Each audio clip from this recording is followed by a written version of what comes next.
communicating, so there's an obstruction. If there's no clot, if there's no obstruction, it's a communicating hydrocephalus. Subarachnoid hemorrhage, meningitis, normal pressure hydrocephalus, they're all communicating type of hydrocephalus. How do you treat these patients? We're going to have to drain the CSF for them, okay? So usually they put an external ventricular device, they can put a shunt, whatever is needed at the time, okay? All right, we're almost done, I swear. I know. Like when you're traveling when you're a little kid. I know. Almost there, almost there. Can you do me a favor, read this one for me, Ms. Fox? Mr. Fox, a 44-year-old male, was in the office today with his wife after being referred to a neurologist by his primary care physician.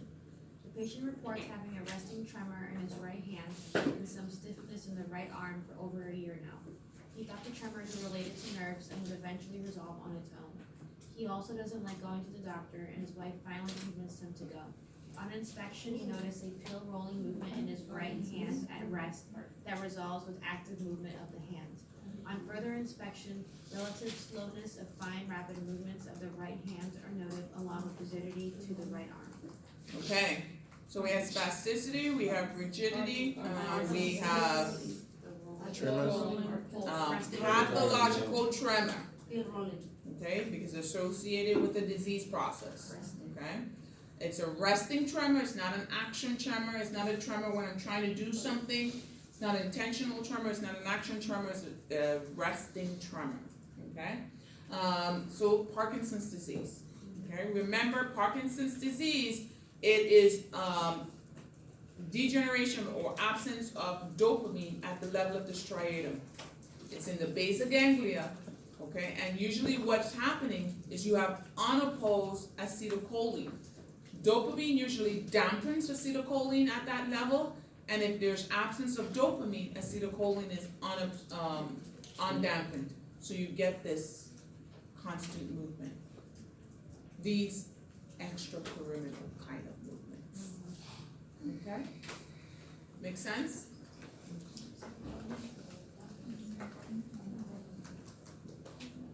I wouldn't even ask you guys that. This is absolutely the last one, right? No, there's three. There's two. Come on, we're almost done. David. Oh wait, I missed that. Here we go. Okay. A 24-year-old woman presented to the ED for evaluation of a 3-week history of worsening headache and a 5-day history of increasingly blurry vision. The patient stated that she had initially contacted her primary care physician, but instead presented to the ED because she had no open appointments until the following week and recommended that she go to the ED. Sounds like real life. The patient described her headache as a pulsating and throbbing pain over her entire head, which only mildly improved after taking over-the-counter ibuprofen. She further noted that her headache was somewhat worse when laying down and reported the sensation of hearing her own pulsating heartbeat in her ears.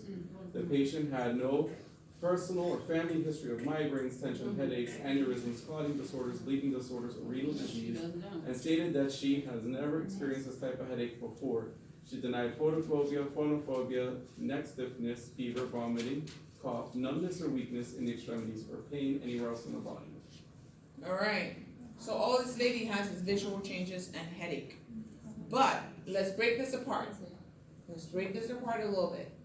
She said that it's a throbbing type headache. That's worse when she's laying flat. When you lay flat, what usually happens? You increase your intracranial pressure.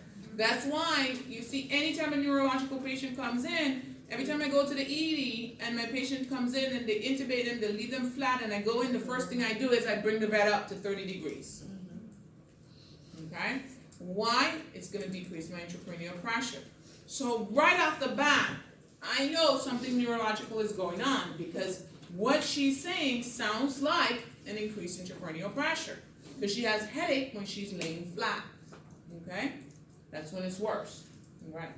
Now, she says it's only mildly improved after over-the-counter. When you're in an upright position, usually if you have an increased intracranial pressure, the headache is a little bit less. So a lot of times when people get up and they start moving around during the day, they say, oh, it got better because I took Tylenol. But usually it's probably better because they're moving around and they're in an upright position, not because it's really getting better, okay? So it's good because it tells us that she doesn't have no family history of migraines. Migraines, the quality of migraine headache is what? Pulsating also, isn't it not?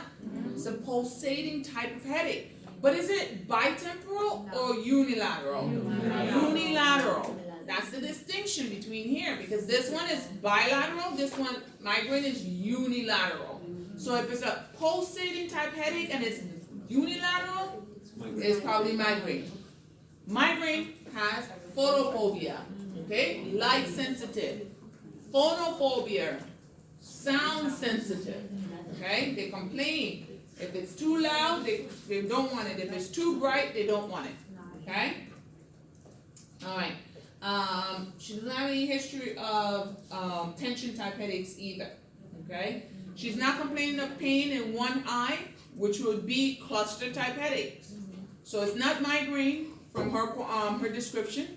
It's not tension from her description, because tension is a band-like headache, and it's usually at the end of the day, not the beginning of the day. And usually when you lay down with tension, you get up and you're better, okay?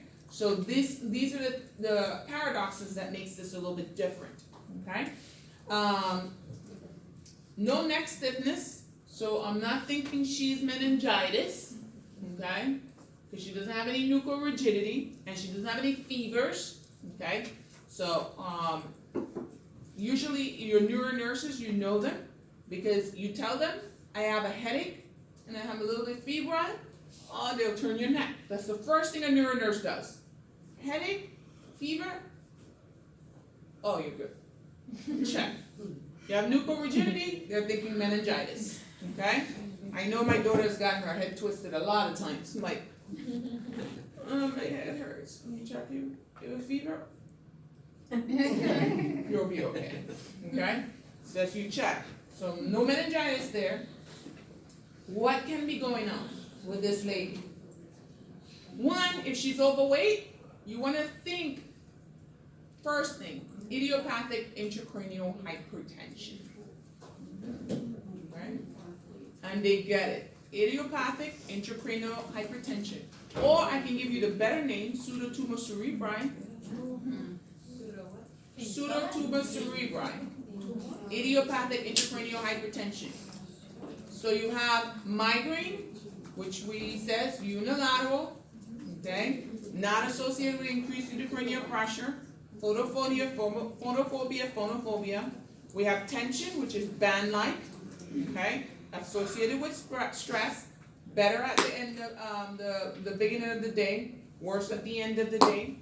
Cluster is usually one side of the face, dripping of the nose, usually elderly, it's usually male, okay? And then we have subarachnoid hemorrhage, which is a thunderclap headache, worst headache of your life. We also have meningitis headache associated with fever and nuchal rigidity. And now we have pseudotumor cerebri, which is associated with intracranial hypertension, with photophobia or visual changes, and it's usually obese, younger woman. Okay? So the blurry vision. Yes. So on physical examination, she's obese, 195 pounds. Cranial nerves are normal, but she has papilledema on her fundoscopic exam. Huh? Papilledema. Okay? So the MS patient usually is optic neuritis. The fundoscopic exam on those, you usually see optic neuritis. On pseudotumor cerebri, you will see papilledema. And papilledema is one of the first things you see with increased intracranial pressure. Okay? You guys will be doing a whole lot of fundoscopic exams in your assessment class. So get into it. How do you treat these patients? You don't have to worry about treatment, but I'll just tell you, Diamox, you can give them. They usually give them that early.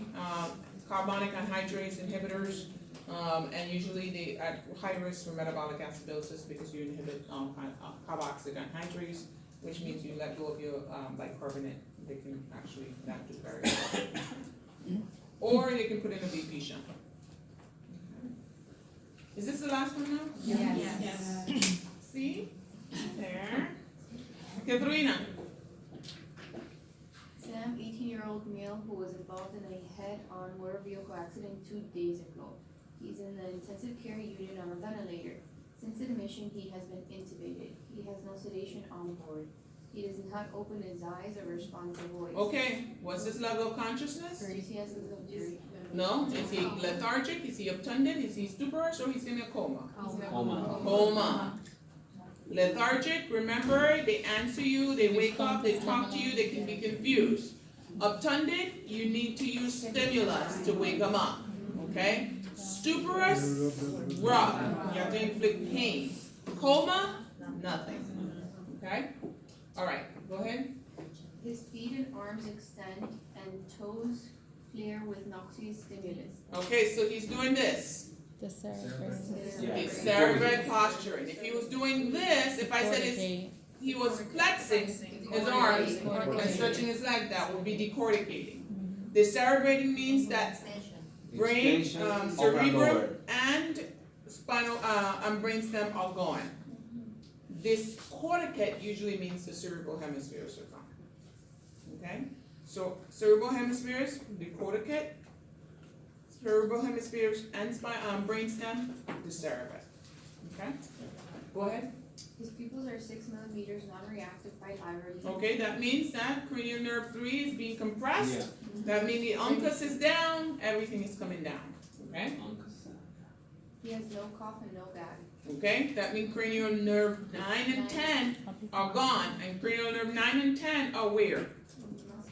Where in the brainstem are they? Medulla.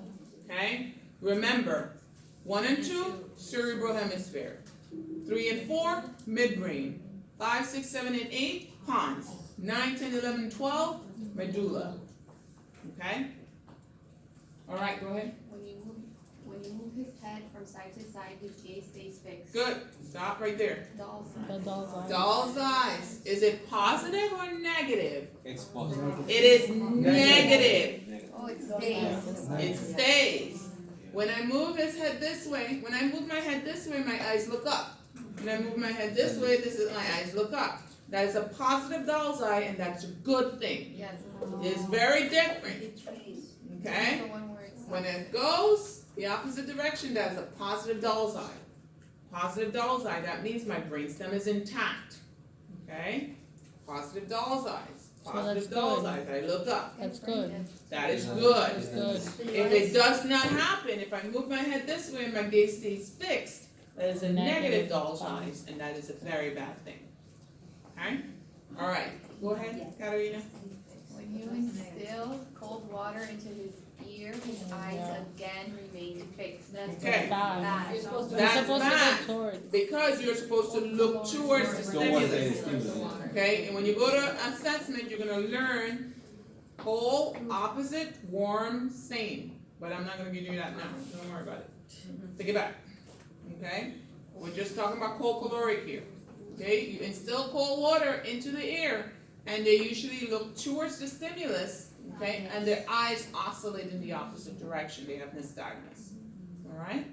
And that is what you want to happen. If their eyes stay fixed, it is a negative cold caloric, and that means they have no brainstem function. Okay? I think we went through all these. All right. I think we went through most of what was on the PowerPoints, but I kind of did it this way so I don't be redundant and talking about the same things that you had to listen to the video and hear. Okay? Any questions? Was this effective? Did you learn? Yes. Okay. All right. So, again, your exam, I have not done it yet because I really wanted to see where we were. We go through this, and then I'll do your exam. A lot of your heme questions are gonna come from all that stuff I put on your PowerPoint. I put it on there for a reason. Go through it. And then your Neuro from 2 weeks ago. We went through a lot of that again today. So, but we just put it in the pathological processes, so you guys got it. Okay, and then you have the videos from Dr. Leal, which we put everything together, plus the things that you did at home. I know you guys hate me because I make you work twice as much, but it stays. We don't hate It you. sticks. We don't. We're grateful. No, but I make you work twice as much, I really do. Alright. So, alright guys. You got out early, look at that. Wow. Oh no, you don't. I lie. There's another PowerPoint. No. Seizures. But this one's gonna be easy because I'm gonna go through it. I'm not gonna go through the PowerPoint that much. I'm just gonna go over seizures with you. Okay. It's just seizures. What is a seizure? Electrostimulation. It is Synapses. neuronal hyperactivity. Okay? Neuronal hyperactivity. It's a defect in GABA. GABA is a inhibitory neurotransmitter in the brain. Okay? That's why when we want to stop a seizure, we give a GABA inducer, like Ativan or Valium. Okay? Because GABA is an inhibitory neurotransmitter. When you're treating seizures, you're kind of dampening, glutamate, and you're increasing GABA, okay? Because glutamate is an excitatory neurotransmitter and GABA is an inhibitory neurotransmitter, okay? So the types of seizures that we know that we can have seizures that come from different types of illnesses, febrile seizures, metabolic type seizures that come from a metabolic derangement, such as hepatic toxicity, drugs can cause all these things. And then we have epileptic type seizures. These are idiopathic. They can actually just originate in the brain. We don't know why. Okay? You can have secondary seizures from the secondary epilepsy because you have a brain tumor or you have scar tissue in the brain. Scar tissue in the brain, especially in the temporal lobe, can be very epileptogenic, meaning it can actually cause seizures. Okay? So the types of seizures, we have partial seizures, simple partial versus complex partial. Simple partial, I'm doing this. I'm watching my hand. I go, oh my God, you see my hand doing that? I can't stop it. I can talk to you. I'm conscious. I know what's going on. That's a partial seizure. Simple partial. So simple partial, the patient is awake. They know what's going on. They have this focus coming from the brain that they cannot control. Next, on the other hand, there's another type of partial called complex partial. I'm there, I'm on the bed, and I'm going like this.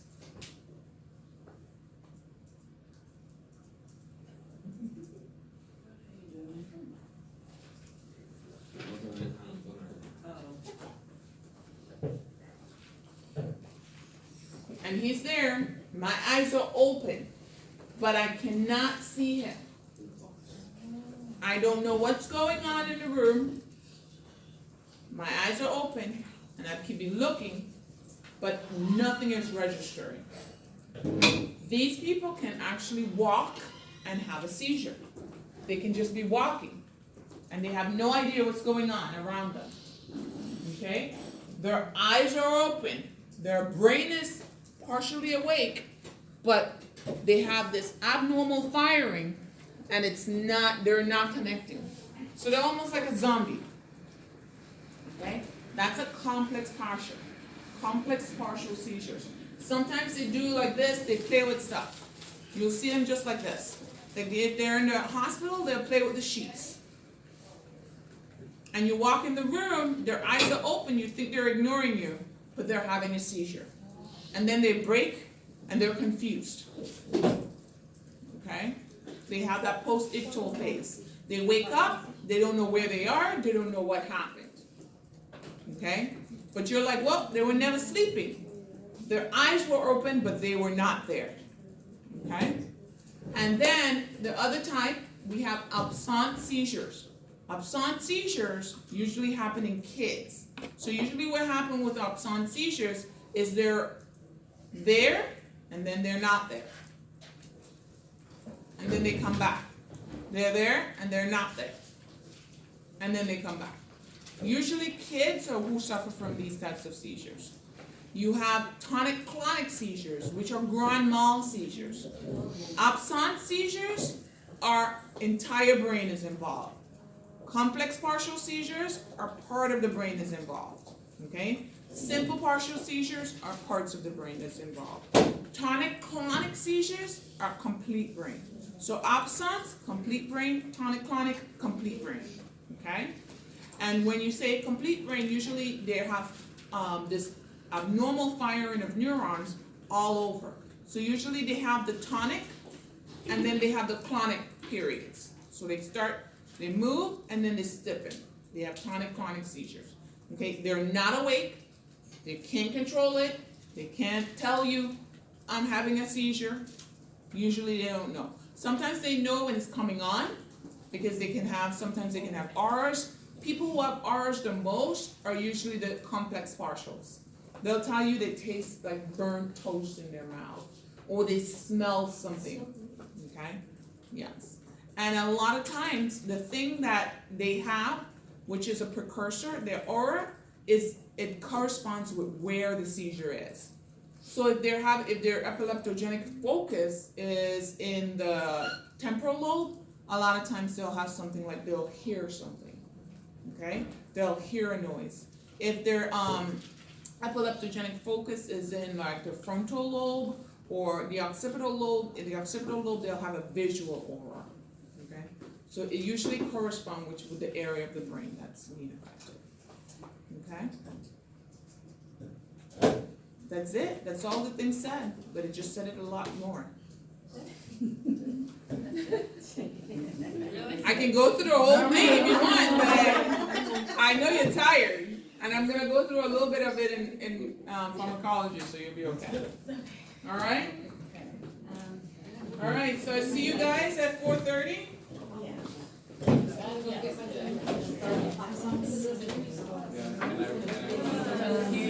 Yes, they're not. Yeah.